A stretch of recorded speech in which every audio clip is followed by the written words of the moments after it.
ஓம் சரணாகத தீனார்த்த பரித்ராண பராயணே சர்வஸ்யார்த்திகரே தேவி நாராயணி நமஸ்துதே. வணக்கம் நேர்களே, இது மகாலட்சுமி ஜோதிடம் வழங்கும் காலச்சக்கரம். உங்கள் அன்பு ஜோதிடர் ஸ்ரீராம்ஜி பேசுகிறேன். அனைவரும் நலமுடன் இருக்கிறீர்களா? நன்றாகத்தான் இருப்பீர்கள், நன்றாக இருக்க வேண்டும்.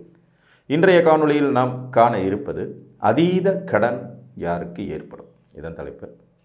பொதுவாக கடன் வாங்காமல் இன்றைய சூழ்நிலையில் வாழ முடியுமான்னு கேட்டால் கொஞ்சம் கஷ்டம்தான். ஒரு சின்ன அளவிலாவது கடன் இல்லாத மனிதர்களே இல்லை அப்படிங்கிற மாதிரி சொல்லலாம். மிகப்பெரிய தொழிலதிபர்கள் கூட மக்கள்கிட்ட கடன் வாங்குகிறாங்க, பேங்க்கில் கடன் வாங்குகிறாங்க, பிளட்ஜிங் பண்ணி கடன் வாங்குகிறாங்க. இதில் சக்திக்கு மீறி அதீதமான கடன்கள், அதாவது அந்த கடனில் இருந்தெல்லாம் மீளவே முடியாது ஜாதகர் அப்படிங்கிற மாதிரி கடன் ஏற்படும் கிரக அமைப்புகள் யாருக்கு இருக்கிறது அதை பார்க்கலாம். இந்த மாதிரி கிரக அமைப்பு உங்களுக்கு இருந்துச்சுன்னா தயவு செஞ்சு கடன் வாங்கி எந்த ஒரு விஷயத்தையும் செய்யாதீர்கள்.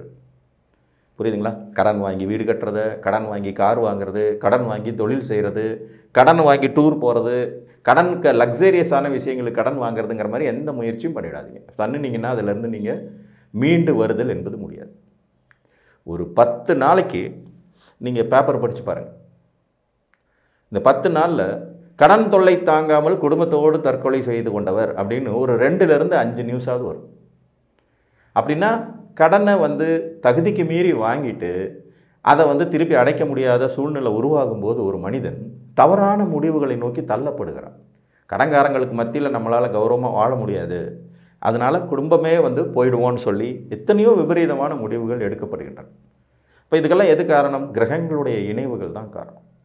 ஒரு ஜாதகத்தில் புதனுடைய நட்சத்திரங்கள்னு சொல்லக்கூடிய ஆயில்யம், கேட்டை, ரேவதி, இந்த 3 நட்சத்திரங்களில் அதிகப்படியான கிரகங்கள் உங்கள் ஜாதகத்தில் இருந்துச்சுனால நீங்கள் அதீத கடனில் முழுக போகிறீங்கன்னு அர்த்தம். புரியுதுங்களா? புதன் வலுத்தாலே கடன் வரும். உங்கள் லக்னத்துக்கு அவர் சுபராக இருந்தால் சுபக்கடன்கிற பேரில் கொடுத்து தீப்பார். பாவராக இருந்தால் வெட்டி செலவுகளால் கடன் அதிகமாக தருவார். அதே மாதிரி புதன் திசை வந்துச்சுனாலும் பயங்கர கடன்காரனாகுங்கிறது ஒரு விதி. புதன் திசை நடக்கிறவங்க யாருக்கு ஜாதக பலன் கேட்டாலும் சார் கடன் எப்போ தீரும் அப்படின்னு கேட்காம இருக்கவே மாட்டோம். வேகமாக கடனை வளர்ச்சி அடைய செய்யும் கிரகம் புதன். கண்ணை மூடி கண்ணை திறக்கிறதுக்குள்ள இந்த மீட்டர் வட்டி, ராக்கெட் வட்டி இதெல்லாம் புதன் தான். ஸோ புதனுடைய நட்சத்திரங்களில் ஆயில்யம், இப்போ கடகத்தில் 2 கிரகம் இருக்குது. ஒரு உதாரணமாக குரு கடகத்தில் இருக்காருன்னு வச்சுக்குவோம். தனகாரகன் தான், பணத்தை பெருசாக தரக்கூடியவர் தான், உச்ச குரு தான். இவர் போய் ஆயில்ய நட்சத்திரத்தில் உட்காந்துக்கிறார். ஆயில்ய நட்சத்திரத்தில் உட்காந்து அவர் உச்சம் அப்படின்னு எடுத்தாலும் கூட பெரும் அளவுக்கு கடனை தரப்போகிறார் என்று அர்த்தம். புரியுதுங்களா? இப்போ விருச்சிகத்தில் ஒரு கிரகம் இருக்குது, கேட்டை நட்சத்திரத்தில் அமர்ந்திருக்கு. இதனுடைய தசாபுக்தி வருது உங்களுக்குன்னா நீங்கள் பெரிய கடனில் சிக்க போகிறீங்கன்னு அர்த்தம். அதே மாதிரி மீன ராசியில் இருக்கிற கிரகங்கள் ரேவதி நட்சத்திரத்தில் அமர்ந்திருந்தாலும் கடன் இருக்கும். உங்கள் ஜாதகத்தில் 4க்கு மேற்பட்ட கிரகங்கள் இந்த புதனுடைய நட்சத்திரங்கள்லேயே போய் உட்கார்ந்தாங்கன்னா நீங்கள் கடனால் மூழ்கி போகிறீர்கள் என்று அர்த்தம்.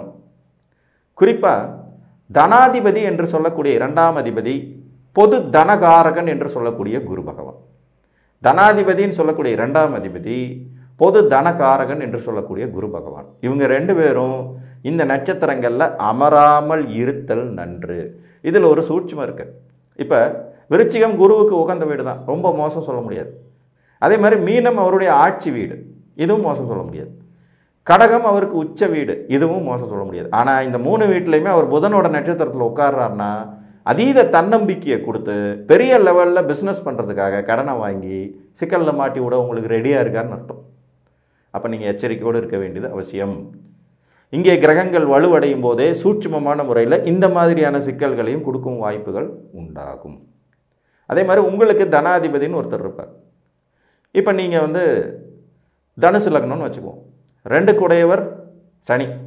இந்த சனி பகவான் ரேவதி நட்சத்திரத்திலோ ஆயில்ய நட்சத்திரத்திலோ கேட்டை நட்சத்திரத்திலோ போய் மீனம், கடகம், விருச்சிகத்தில் உட்கார்றாருன்னா உங்களுக்கும் கடனால் பிரச்சனைகள் தலைக்கு மேலே வரப்போகுதுன்னு அர்த்தம். உங்கள் ஜாதகத்தில் புதன் உச்சமாக இருக்கார், ஆட்சியாக இருக்கார். ஆட்சி அல்லது உச்சம் இந்த 2 நிலையோடு புதன் இருக்கார். தனிச்சு நீங்களும் புதன் திசை நடப்புக்கு வந்துச்சுன்னா பெரும் கடனை சந்திக்க போகிறீர்கள்னு அர்த்தம். ஒன்றுக்கு மேற்பட்ட கிரகங்கள், ஒரு 4 கிரகம் வந்து புதனோட நட்சத்திரங்களே இருக்குது. கடகத்தில் ஒரு 3 கிரகம் இருக்குது, மீனத்தில் ஒரு 2 கிரகம் இருக்குது. எல்லாமே புதனுடைய நட்சத்திரங்களில் இருக்குது. லக்னாதிபதி, தனாதிபதி, பூர்வ புண்ணியாதிபதி, கேந்திராதிபதினு ஒரு 4-5 பேர் இருக்காங்கண்ணா. பெரும் கடனில் மூழ்க போகிறீர்கள்னு அர்த்தம். இந்த பெரும் கடனில் வரக்கூடிய அமைப்புக்கு புதன் ரொம்ப ஒரு காரணகர்த்தா. ஏன் புதனை வந்து இவ்வளோ தூரம் எடுக்கிறோம்னா, காலபுருஷனுடைய 6ஆம் வீடு அவரோட தான்.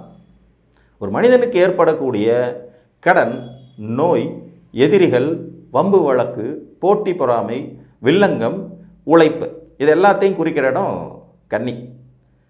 இங்கே புதனுக்கு 3 விதமான விஸ்வரூபங்களும் கிடைக்கும். ஆட்சி, உச்சம், மூலத்திரிகோணம். அப்போ புதனும் கடனும் இணை பிரிக்க முடியாதவை. அது நேச்சுராகவே வந்துடும். ரொம்ப கவனமாக இல்லைன்னா நம்ம மூழ்கி போயிடும் வாய்ப்புகள் உண்டு. உங்கள் ஜாதகத்தில் கடகம், விருச்சிகம், மீனத்தில் கிரகங்கள் இருந்து அது புதனுடைய நட்சத்திரத்தில் இருக்குதான்னு பாருங்கள். கடன் வாங்காதீங்க வாழ்க்கையில். உங்கள் ஜாதகத்தில் புதன் ஆட்சி உச்சம் அடைஞ்ச நிலையில் இருக்காரான்னு பாருங்கள். கடன் வாங்காதீங்க. 2ஆம் அதிபதினு சொல்லக்கூடிய தனாதிபதியோ அல்லது பொது தனக்காரகன்னு சொல்லக்கூடிய குருவோ புதனுடைய நட்சத்திரங்களில் போய் உட்கார்ந்துருக்காங்கன்னா கடன் வாங்காதீங்க. கடனால் மூழ்கி போகும் விதிகளில் இது ஒன்று. அடுத்து பொதுவாக இன்னொரு கிரகங்களுடைய அமைப்பும் கடனை வந்து மிகைப்படுத்தி கொடுத்துக்கிட்டே இருக்கும். சந்திரன், இவர் யார்? புதனுக்கு அப்பா. அப்போ அவரும் அந்த வேலையை செய்வார். சந்திரன் சனியுடன் சேர்ந்த நிலையில், ராகுவுடன் சேர்ந்த நிலையில், கேதுவுடன் சேர்ந்த நிலையில் உங்கள் ஜாதகத்தில் இருக்குன்னா நீங்களும் கடன் வாங்கக்கூடாது. கடன் வாங்கி எந்த விஷயமே செய்யாதீங்க. அதுக்கு செய்யாமல் இருந்துடலாம். வீடு கட்டுறதா இருந்தாலும் கூட நல்ல கடன், கெட்ட கடன் 2 விதிகள் இருக்குங்க. நம்ம சக்திக்கு மீறி செய்கிறது எல்லாமே கெட்ட கடன்கள் தான். கடனால் வாழ்ந்தவர்கள் எத்தனை பேர், வீழ்ந்தவர்கள் எத்தனை பேர் அப்படின்னு ஒரு கணக்கு எடுத்து வச்சோம்னா கிட்டத்தட்ட 85% மக்கள் கடனால் வீழ்ந்து தான் இருப்பாங்க. 85% மக்கள். புரியுதுங்களா? ஒரு 15% பேர் தான் கடனை வாங்கிட்டு திருப்பி கரெக்டாக கௌரவமான முறையில் கட்டிட்டு அடுத்த கட்டம்னு நகர முடியும். இவங்க கூட வாங்கியிருக்கிற கடனை பார்த்தீங்கன்னா ஒரு வீடு கட்டுறதுக்கு லோன் வாங்கிப்பாங்க. 50 லட்ச ரூபாய்க்கு ஒரு வீடு கட்டுவாங்க. 35 லட்ச ரூபா கையில் வச்சுருப்பாங்க. பொண்டாட்டி நகை நட்டை வச்சு ஒரு 5 லட்சம் புரட்டிடுவாங்க.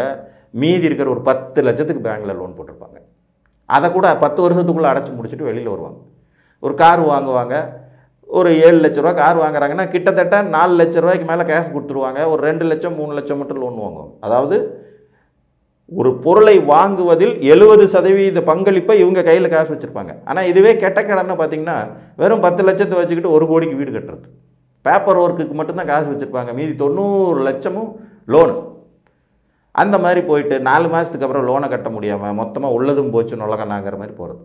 கார் டயர் வாங்குற அளவுக்கு காசை வச்சுக்கிட்டு காரையே விலைக்கு வாங்குறது. இந்த மாதிரி கெட்ட கடனில் மாட்டிக்கொள்ளாமல் இருக்கணும். சந்திரன் சனி ராகு கேதுவினால் ரொம்ப க்ளோஸாக பீடிக்கப்பட்டு பச்சைபலம் இல்லாத தேய்பிரை சந்திரனாகவும் இருந்தார்னா நீங்களும் பெரும் கடனில் மூழ்கி தவிக்க போகிறீர்கள்னு அர்த்தம். பெரும் கடன் கொஞ்சம் நெஞ்சமாலாம் வராது. அப்படியே அலை அடிக்கிற மாதிரி வந்து நம்மளை முழுகடிச்சிடும். உங்களோடு சேர்ந்து உங்களையே நம்பி வந்திருக்கிற வாழ்க்கை துணை, குழந்தைகள்னு எல்லாத்தையும் காலி பண்ணி விட்டு போயிடுவீங்க. ஸோ அதனால் இந்த மாதிரி கிரக அமைப்புகள் இருக்கா? புதனுடைய நட்சத்திரங்கள் அதிக கிரகங்கள் இருக்கிறதா? தனாதிபதி போய் புதனோட நட்சத்திரத்தில் உட்கார்ந்துருக்காரா? குரு புதனுடைய நட்சத்திரத்தில் அமர்ந்திருக்கிறாரா? நமது ஜாதகத்தில் புதன் அதிக வலுவோடு இருக்கிறாரா? சந்திரன் ராகு கேது மற்றும் சனியினால் பீடிக்கப்பட்டிருக்கிறாரா? உங்களுக்கு பொருளாதார சிக்கல்கள் வருவதற்கு ரெடியாக இருக்கிறதுன்னு அர்த்தம். அதுவும் கடனால் தான் வரும். சக்திக்கு மீறி ஒரு வேலையை நம்பியோ ஒரு பக்கம் பணம் வருங்கிறத நம்பியோ நம்ம கடனை வாங்கி அதில் மாட்டிக்கிட்டு அதுக்கப்புறம் அவஸ்தைப்படுறதுல எந்த அர்த்தமும் கிடையாது. புத்திசாலிகள் கடன் வாங்க மாட்டார்கள் அப்படிங்கிறது என்னுடைய அபிப்பிராயம். அப்படி இருந்தாலும் அந்த கடன் அவர்களின் சக்திக்குட்பட்ட ரொம்ப சாதாரணமான கடனாக இருக்கும். ரொம்ப சாதாரணமான கடனாக இருக்கும். நானே சில பேருக்கு கடன் வாங்குங்கன்னு ஐடியா கொடுப்பேன் ஜாதகத்தில். சார் 6ஆம் அதிபதி தசை நடந்துகிட்ருக்கு, நோய், எதிரி, வம்பு வழக்கெல்லாம் மாட்டுறதுக்கு பதிலாக சின்னதாக ஒரு கடன் வாங்கிக்கிங்க அப்படின்னு சொல்லி ஐடியா கொடுப்பேன். அது வேறு. அவன் 10 கோடி ரூபாய் சொத்து வச்சுருப்பான், 50 லட்ச ரூபா கடன் வாங்குவான். அது ஒரு பெரிய விஷயமா இருக்காது. ஆனால் நம்ம சக்திக்கு மீறி கடனை வாங்கிட்டு இன்றைக்கு ஒரு வேலை நிரந்தரம்னு நம்பிக்கிட்டு செய்கிற வேலைகளில் கடனை வாங்கி மாட்டிக்கொள்ளாமல் இருப்பதற்கு இந்த கிரக அமைப்புகள் உங்கள் ஜாதகத்தில் இருக்கிறதான்னு பாருங்கள். அப்படி இருந்தால் தயவு செய்து கடன் என்னும் மாய வலையில் சிக்கிக்கொள்ளாதீர்கள் என்று கூறி மீண்டும் ஒரு காணொளியில் உங்களை வந்து சந்திக்கும் வரை உங்களிடமிருந்து அன்புடன் விடைபெற்றுக் கொள்வது உங்கள் அன்பு ஜோதிடர் ஸ்ரீராம்ஜி. நன்றி, வணக்கம்.